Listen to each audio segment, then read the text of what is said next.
jërëjëf suñu mbokku téléspectateurs yi seen teewaay seen télévision la RTS ñu ngi amaat mbégte comme bés bu nekk si ngoon si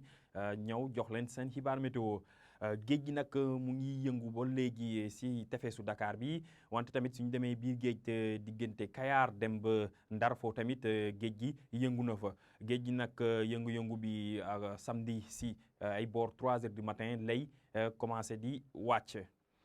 suba nag nañ gis ni que asamaan bi dina leer naaj bi dina génn bu baax a baax wante nañ am ay tuuti niir yi wàlli si suba si gox-goxaan yi nekk si bët gànnaar réew mi loolu may waral si waroon prévision tey si guddi dem suba si nañ gis ni que seddaay bi dina desandi tuuti si gox-goxaan yi nekk si wetu tefes bi rawatina diggante Dakar dem ba Ndar foofu nañ gis ne que température nañ wàcc ba fukki degré ak juróom-ñett ñu ngi xaarandi ñaar fukki degré si Mbour suñ demee tuuti si Ziguinchor tamit ñu ngi fay xaarandi ñaar fukki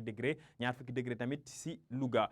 suñu xoolee si digg réew mi foofu nañ gis ni que température yi dinañ yokk tuuti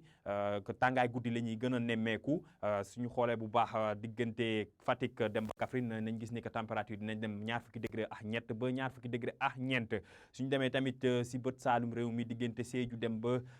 Kédougou nañ gis ni que tamit tàngaay guddi gi dina fa desandi température nañ dem ñaar fukki degré ak ñett si Sédhiou egg ba ñaar fukki degré ak ñeent si Kédougou te tàngaay bi fu muy gën a taree mooy diggante Tambacounda dem Bakel Matam yéeg ba bët gànnaar réew mi si gox-goxaan yi nekk wetu Podor foofu nañ gis ni que tàngaay guddi bi dina tar lool rawatina si Bakel foofu ñu ngi fay xaarandi fanweer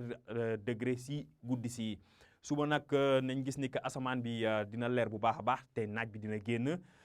wante suñu xoolee si naataal bi lu fi gën a fës mooy que température yokku nañ bu baax a baax kon tàngoor bi dina tar lool rawatina si digg réew mi suñu demee si gox-goxaan yi nekk wetu Kaffrine suñu demee wàcc tamit si bët saalum réew mi yéeg ba si penku réew mi foofu tamit nañ gis ne que tàngaay bi dina desandi bu baax a baax Kaffrine nag foofu tàngaay bi dina dem ba ñeent fukki degré ak juróom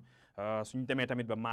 Matam nañ gis ne que tamit que tàngaay bi dina dem ba ñeent fukki degré ak juróom loolu may waral wone ni que tàngaay bi dina tar lool si gox-goxaan yooyu suñu demee ba Tambacounda nañ gis ni que tàngaay bi nañ am température yi dem ñeent fukki degré ak ñeent tamit ñu ngi koy xaarandi si Kolda suñu xoolee tamit diggante Kaolack Sédhiou foofu nañ gis ni que tàngaay bi tamit dina fa desandi Kédougou tamit ñu ngi fay xaarandi ñeent fukki degré ak ñett wante suñu demee si wetu penku réew mi foofu nañ gis ni que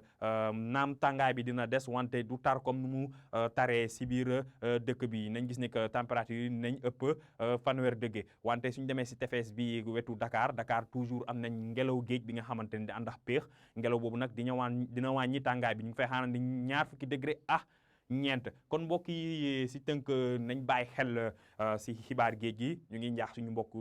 nappkat yi ñu bàyyi xel si xibaar géej gi nag samedi si guddi si ay boor 3 heures du matin lay commencé di wàcc tàngaay bi nag dina tar lool si gox-goxaan nekk si digg réew mi ak si penku réew mi wante suñu demee si wetu tefes bi rawatina si gox-goxaan yi nekk wetu Dakar foofu peexu géej bi dina wàññi tàngoor bi kon mbokk yi lii la ñu amoon si xibaar ñu leen di dox di daje ba beneen